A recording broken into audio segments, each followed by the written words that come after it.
बनता है word.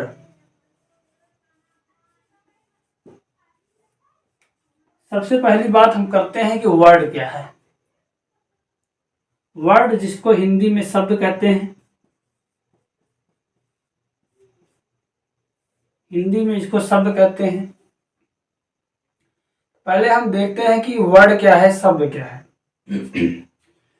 Word क्या है? वर्ड की डेफिनेशन अगर देखी जाए,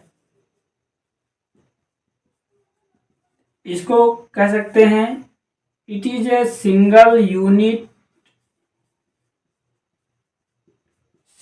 unit of a language that means something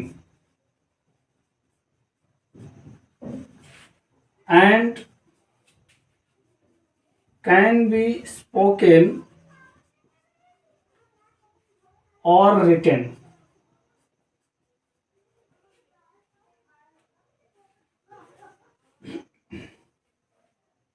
ये क्या है? वर्ड की डेफिनेशन है कि ये क्या है, किसी भाषा की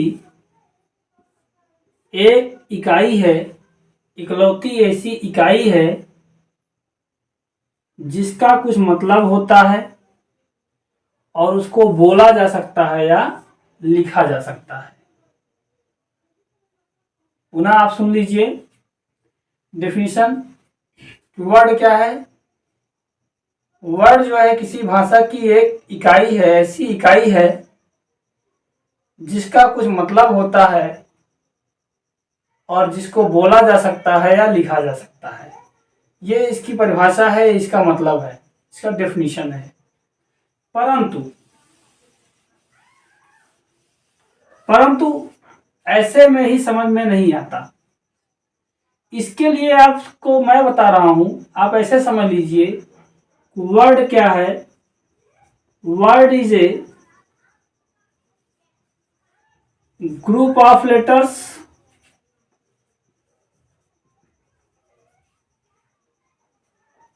और ए सिंगल लेटर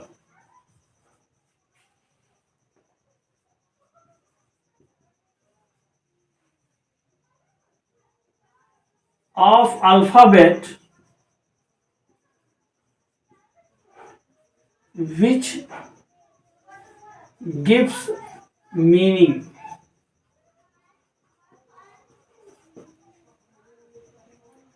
वर्ड क्या है? अल्फाबेट का वर्णमाला, अल्फाबेट मतलब वर्णमाला, वर्णमाला का कोई सिंगल लेटर, कोई एक लेटर या लेटर्स का समूह है। वर्ड क्या है? अल्फाबेट के जो लेटर्स होते हैं, अल्फाबेट के जो अक्षर होते हैं, उनमें से कोई एक अक्षर या अक्षरों का समूह है जिसका मीनिंग होता है। लेकिन कब? मीनिंग होने के लिए जरूरी होता है कि उनका प्रॉपर ऑर्डर होना चाहिए। प्रॉपर ऑर्डर मतलब उचित क्रम होना चाहिए। तो इससे क्या मतलब हुआ कि वर्ड की डेफिनेशन में हम ये जोड़ सकते हैं कि word is a group of letters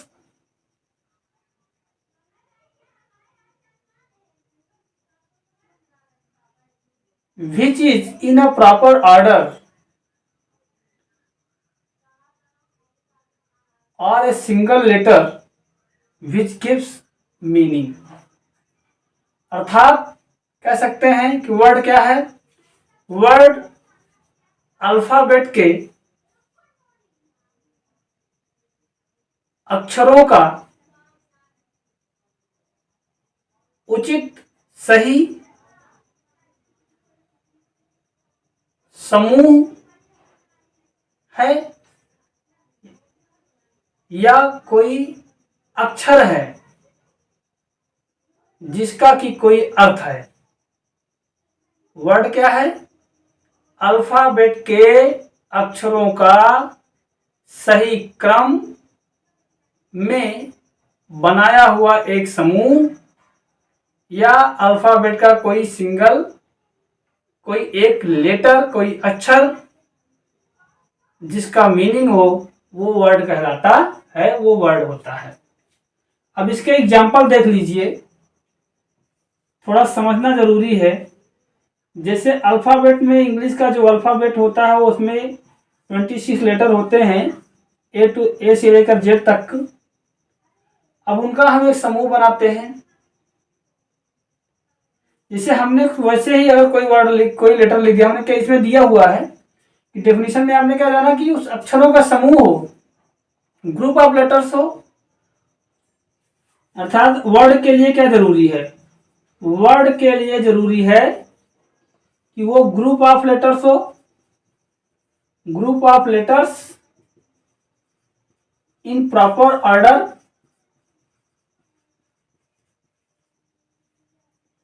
या सिंगल वर्ड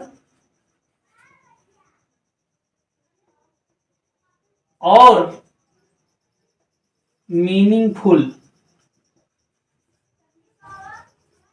वर्ड होने के लिए जो जरूरी पॉइंट है वो 3 पॉइंट जरूरी पड़ते हैं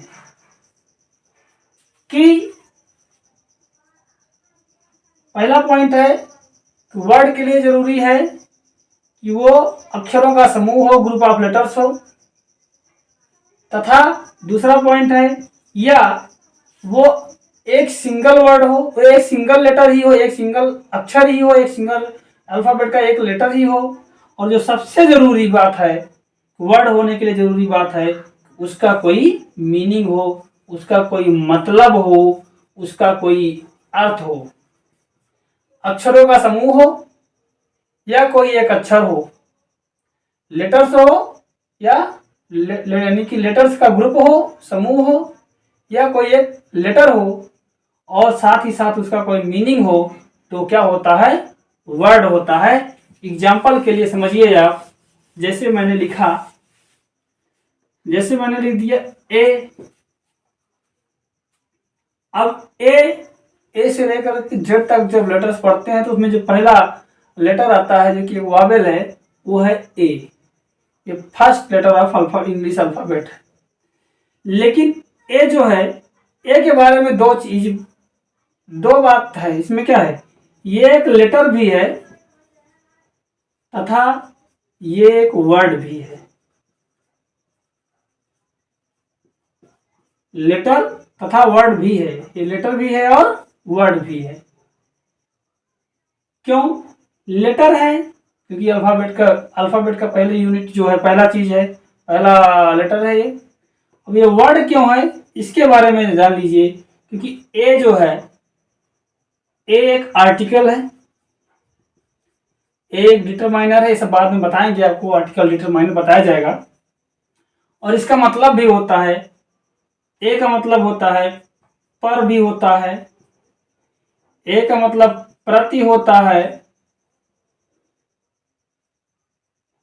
ए का मतलब एक होता है, ए का मतलब कोई होता है। तो क्या हुआ यहाँ पे? ए जो है एक वर्ड भी है और एक लेटर भी है। ये वर्ड भी है, वर्ड इसलिए है क्योंकि ए का अकेले अगर एक वर्ड, एक सिंगल लेटर लिखा जा रहा है तो ए जो है इस अपने आप में एक मीनिंग भी लिए हुए है। इसका मतलब भी होता है, इसका मतलब पर भी होता है, प्रति भी होता है, एक भी होता है, या कोई होता है, कोई एक होता है। तो इसलिए ए जो है एक वर्ड भी है। पहला चीज आपने जान लिया कि वर्ड क्या है। वर्ड में अगर एक सिंगल लेटर होता है तो भी वो वर्ड हो सकता है, जैसा कि ए है। ए जो है इंग्लिश अल्फाबेट का ऐसा लेटर है जो कि वर्ड भी है।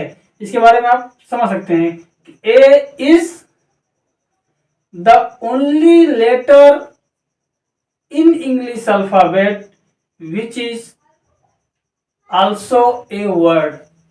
इंग्लिश अल्फाबेट में ए जो है इकलौता ऐसा लेटर है, इकलौता ऐसा अक्षर है जो एक शब्द भी है। क्यों है? क्योंकि इसका अपना मीनिंग भी होता है। इसके इन सेंस में, इन मामलों में, इस अर्थ में उसका प्रयोग सेंटेंस में होता है।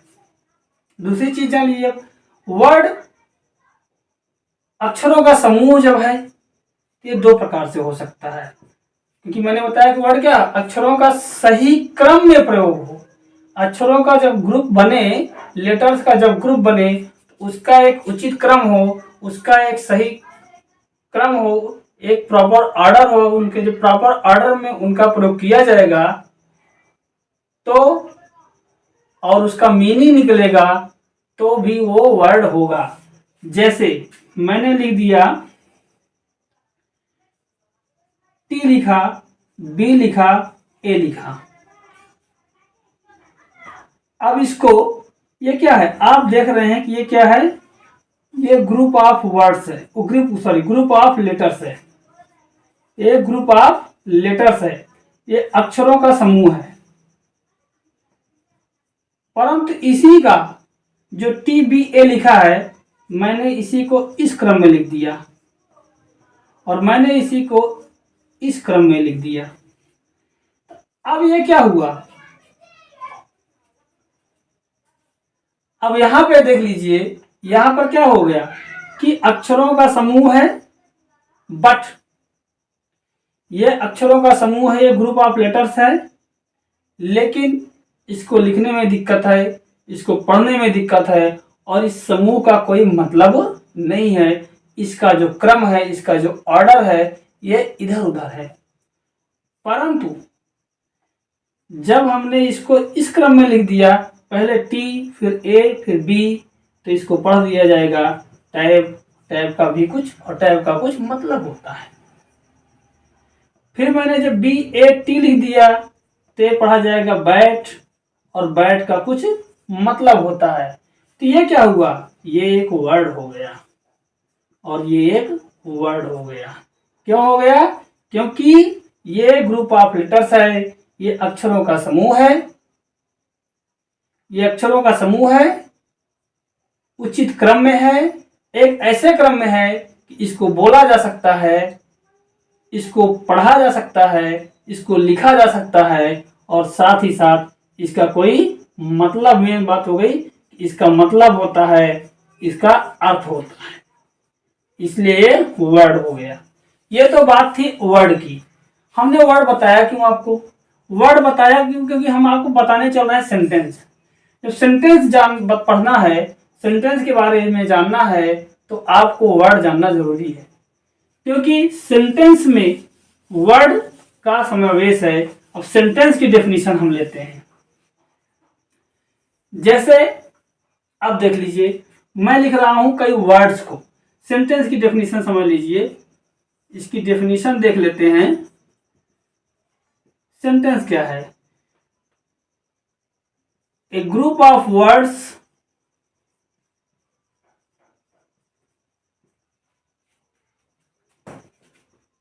which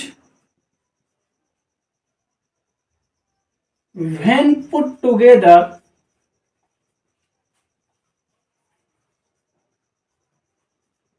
in a proper order according to the rules of grammar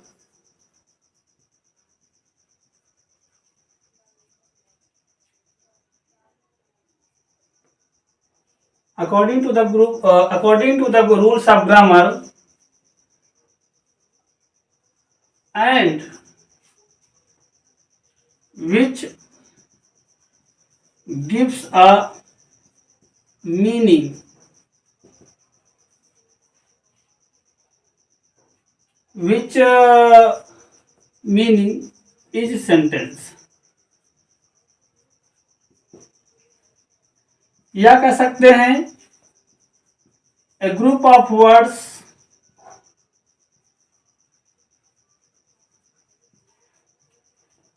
a group of words which gives a complete meaning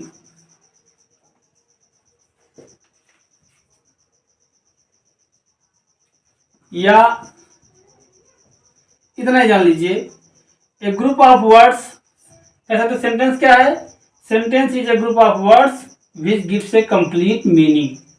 या कह सकते हैं कि सेंटेंस क्या है, ए ग्रुप ऑफ वर्ड्स क्या है, शब्दों का वह समूह है जो जब जिसे ग्रामर के नियमों के अनुसार सही क्रम में रखा जाए और जो मीनिंग बतलाए या कंप्लीट मीनिंग दे बतलाए, मीनिंग बतलाए, कंप्लीट मीनिंग बतलाए, कंप्लीट अर्थ दे, वो सेंटेंस होता है। अब इसको हमें प्रूव करना है। ये तो प्रूव करना है, ये तो डेफिनेशन आप रट सकते हैं कि सेंटेंस की डेफिनेशन क्या है, सेंटेंस की परिभाषा पढ़ना था आप रट लीजिए। Sentence is a group of words which gives a complete meaning, which gives a complete sense। आप ऐसा बोल देंगे, सेंटेंस की डेफिनेशन हो गई। बट ऐसे काम नहीं चलेगा। कैसे काम चलेगा? फिर काम चलेगा, उसको प्रूव करिए। अगर आपको प्रूव करना आता है तो आपको डेफिनेशन लर्न करने की आवश्यकता, उसे याद करने की आवश्यकता, कंठस्थ करने की आवश्यकता जरूरत नहीं पड़ेगी। अब उसको हम समझाते हैं आपको। देखिए सेंटेंस के लिए क्या जरूरी है। सेंटेंस के लिए जो जरूरी चीज है आप समझिए, पॉइंट टू पॉइंट। सेंटेंस की परिभाषा बनानी है, सेंटेंस की डेफिनेशन बनानी है, तो पॉइंट पॉइंट समझिए। सेंटेंस के लिए जरूरी है कि पहला यह है कि वो एक ग्रुप ऑफ वर्ड्स हो,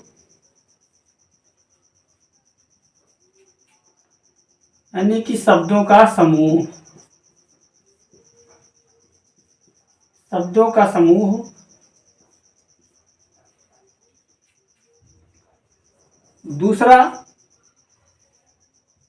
चीज यह है कि follows the rules of grammar, अर्थात व्याकरण के नियमों का पालन करे,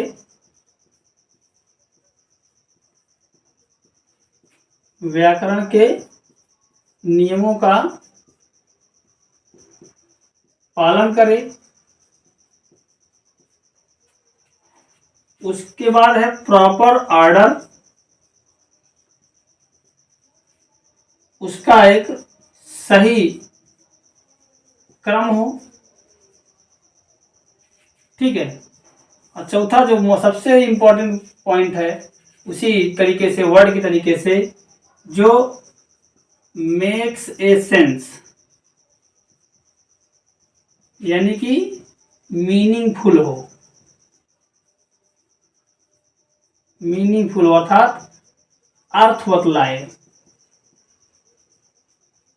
और जो पांचवा पॉइंट है वो ये है कि मीनिंग जो है कंप्लीट हो, अर्थात कंप्लीट मीनिंग क्या हो, मीनिंग जो है वो कंप्लीट हो, यानी कि जो अर्थ हो उसका वो पूर्ण अर्थ हो, पूर्ण अर्थ बतलाए। सेंटेंस के लिए क्या जरूरी है? सेंटेंस के लिए जरूरी है कि वो शब्दों का समूह हो, ग्रामर के नियमों का पालन करे, उसका उचित शब्दों का जो समूह हो उसका सही क्रम हो, उसका फिर जो शब्द हो उनका जो समूह बने उससे कोई अर्थ निकल रहा हो, और जो अर्थ हो वो जाके पूरा हो रहा हो, तो होता है सेंटेंस। हम ऐसा अर्थात इसके अनुसार क्या कह सकते हैं कि सेंटेंस क्या है? Sentence is a group of words which has a proper order,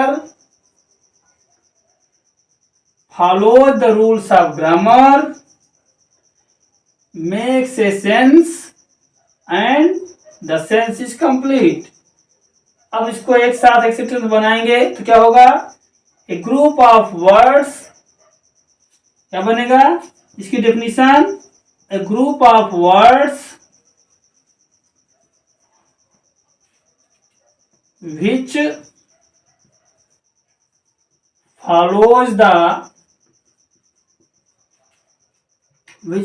the rules of which, ऐसे कैसे, which is in proper order follows the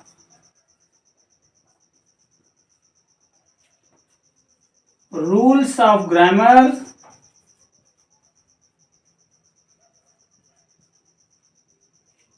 and makes a complete sense. क्या है सेंटेंस, क्या है सेंटेंस की डेफिनेशन क्या हो गई, सेंटेंस क्या है, सेंटेंस शब्दों का समूह है जो सही क्रम में हो, ग्रामर के नियमों का पालन करे और पूर्ण अर्थ बतलाए, वो क्या होता है सेंटेंस। पुनः सुन लीजिए, सेंटेंस क्या है, सेंटेंस शब्दों का वह समूह है जिसका सही क्रम हो, जो ग्रामर के नियमों का पालन करे और जो ग्रामर के नियमों का पालन करे तथा पूर्ण अर्थ बतलाए, वो सेंटेंस होता है, वो वाक्य होता है। अब इसका एग्जाम्पल समझ लीजिए आप, एग्जाम्पल समझ लीजिए, जैसे बॉय मोहन इज बैड ए, एक मैंने इसको लिख दिया, एक क्रॉस लगा दिया, और एक मैं लिख दे रहा हूं Mohan is a bad boy, एक मैं ये लिख दे रहा हूं। अब आप समझ लीजिए, ये है और ये है, और लिख दे रहा हूं मैं काइट फ्लाइंग ही वाज, एक ये है, एक है ही वाज फ्लाइंग काइट, और एक ये है। अब यहां पे देखिए आप, ये एक वर्ड है, वर्ड के बारे में मैंने आपको बता दिया, वर्ड क्या है, एक वर्ड है, एक वर्ड है, ये भी एक वर्ड है और ये भी एक वर्ड है, ए भी एक वर्ड है और ए मतलब ए भी एक वर्ड है। क्यों वर्ड है, ए जो है एक वर्ड क्यों है, इसको मैंने बता दिया। सेम जो वर्ड्स हैं उन्हीं का प्रयोग यहां किया गया और उन्हीं का प्रयोग यहां पर किया गया। सेम वर्ड्स हैं,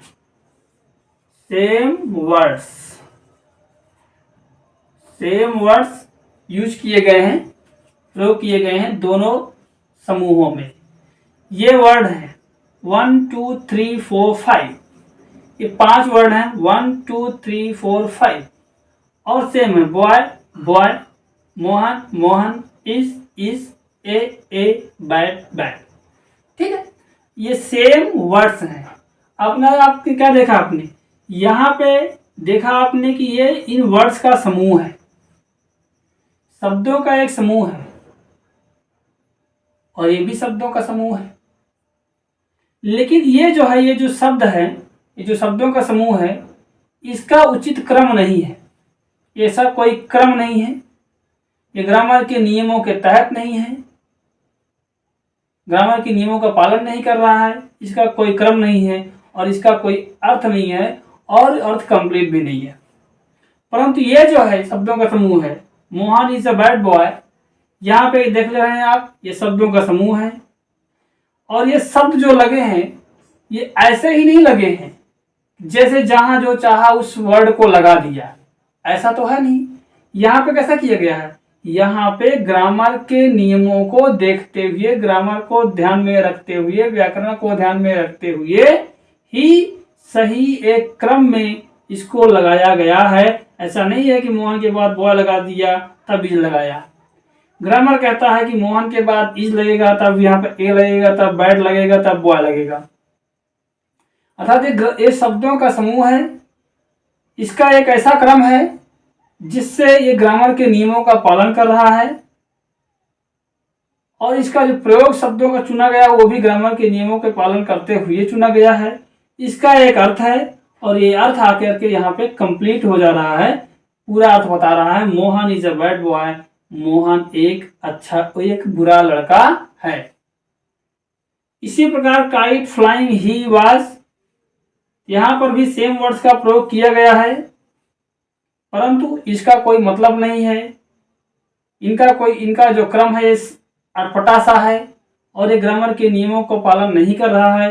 परंतु ये जो है ही वाज फ्लाइंग काइट, यहाँ पे शब्दों का एक समूह है, ग्रुप ऑफ वर्ड्स है। इसका मतलब है कि ग्रामर के नियमों का पालन कर रहा है। ग्रामर के नियमों को पालन करते हुए सही क्रम में इनको लगाया गया है और इसका अर्थ हो रहा है, और इसका अर्थ पूरा हो रहा है। पूरा अर्थ यहाँ से यहाँ तक का पूरा अर्थ बता रहा है, इसलिए क्या हो गया, सेंटेंस हो गया। इस प्रकार से आप यूँ लीजिए, ये है सेंटेंस। सेंटेंस की डेफिनेशन आपको मैंने समझा दिया। शब्दों का समूह हो जो सही क्रम में हो, ग्रामर के नियमों का पालन कर रहा हो, और उसका अर्थ हो और अर्थ पूरा हो।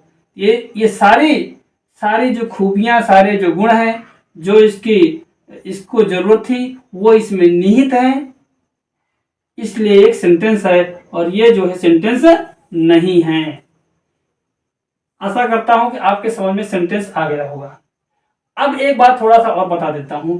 आगे मैं आपको जब सेंटेंस टाइप्स ऑफ सेंटेंस बताऊंगा, अभी तो इसके बाद पार्ट्स ऑफ सेंटेंस बताऊंगा अगले वीडियो में, सेंटेंस के भाग के बारे में, उसके बाद सेंटेंस के प्रकार के बारे में बताऊंगा। तो वहां पर आप पढ़ेंगे, एक सेंटेंस पढ़ेंगे, उसका नाम होगा इंपरेटिव सेंटेंस। तो जो इंपरेटिव सेंटेंस होता है, आज्ञा, विनती, सलाह, सुझाव आदि उसमें आते हैं, रिक्वेस्ट, सजेशन, एडवाइस, ये सब चीजें को व्यक्त करने वाला सेंटेंस होता है। तो उसमें क्या होता है, ऐसे सेंटेंस में जो इंपरेटिव सेंटेंस होते हैं, कभी कभी जो सेंटेंस होता है, जिस प्रकार से आपने देखा कि एक सिंगल लेटर भी वर्ड का काम करता है, जैसे कि ए, उसी प्रकार से एक सिंगल वर्ड भी सेंटेंस का काम करता है। जैसे कहा गया गो मतलब जाओ, कम मतलब आओ, ये भी सेंटेंस है। क्यों है सेंटेंस? ये सेंटेंस है। क्यों सेंटेंस है? गो मतलब जाओ, जाओ मतलब कौन जाए, तुम जाओ या आप जाओ, तुम जाओ या आप जाओ, मतलब यू कम या यू गो। ऐसे ये जो सेंटेंस हैं, ये जो शब्द हैं, ये भी पूरे सेंटेंस को बयां कर रहे हैं, क्योंकि इनके साथ जो इनका सब्जेक्ट है वो छिपा हुआ है, वो हिडन है या अंडरस्टूड है, वो बोला नहीं जाता या लिखा नहीं जाता, परंतु वो होता है, इसलिए ये भी एक सेंटेंस हुआ। तो अर्थात एक मेन बात आपको बता दिया, जो सबसे इंपॉर्टेंट बात है वो एक जान लीजिए कि जो मोस्ट इंपॉर्टेंट पॉइंट है, मोस्ट इंपॉर्टेंट पॉइंट, दो चीजें हमको निकल के आई कि ए के बारे में निकल के आया कि ए क्या है। ए जो है वो एक लेटर भी है और वर्ड भी है, एक लेटर भी है और वर्ड भी है। इसी प्रकार से कुछ वर्ब जैसे कम, जो सिर्फ सिंगल वर्ब यानी कि सिंगल वर्ब को लगाने से भी वर्ड भी होता है और वो सेंटेंस भी होता है। कब? अंतर क्या होता है कि इनके साथ यू छिपा होता है, ये अंडरस्टूड होता है, नहीं बोला जाता। तब ऐसी स्थिति में क्या होता है, अगर किसी वर्ब के साथ उसको इम्परेटिव सेंटेंस में, किसी वर्ब को इम्परेटिव सेंटेंस में यूज किया जाए तो उसके साथ उसका सब्जेक्ट यू नहीं बोला जाता है, तो वो वर्ब भी अकेले एक वर्ड ही सेंटेंस का काम करता है, वो सेंटेंस होता है। और वर्ड तो होता ही है, किस लिए होता पता ही आपको। और ए एक लेटर है, लेटर भी है अल्फाबेट का, परंतु ये एक वर्ड भी है। क्यों होता है? क्योंकि इसका कुछ मतलब भी होता है, और वो मतलब होता है पर, प्रति, एक, या कोई, कोई एक आदि। इस प्रकार से ये अर्थात ए वर्ड कब होता है? जब उसका प्रयोग इन अर्थों में प्रयोग होता है, इसका अर्थ होता है कुछ, इन अर्थों में प्रयोग होता है, तो ए जो होता है वो वर्ड का काम करता है। और क्रियाएं जब इंपरेटिव सेंटेंस में प्रयोग होती हैं और अकेले प्रयोग होती हैं, बिना ऑब्जेक्ट के प्रयोग होती हैं, तो उनका सब्जेक्ट बिना ऑब्जेक्ट और अन्य शब्द के प्रयोग होती हैं, तो उनका सब्जेक्ट यू उनके साथ छिपा होता है, जो अंडरस्टूड होता है, उसको बोला नहीं जाता है। तो ऐसी स्थिति में वो अकेले वर्ब ही वो सेंटेंस का काम करती है और सेंटेंस होती है। आशा करता हूं कि आपके समझ में सेंटेंस और वर्ड अच्छे तरीके से आ गया होगा। और अंत में आपसे रिक्वेस्ट करता हूं कि अगर आपने हमारे चैनल को सब्सक्राइब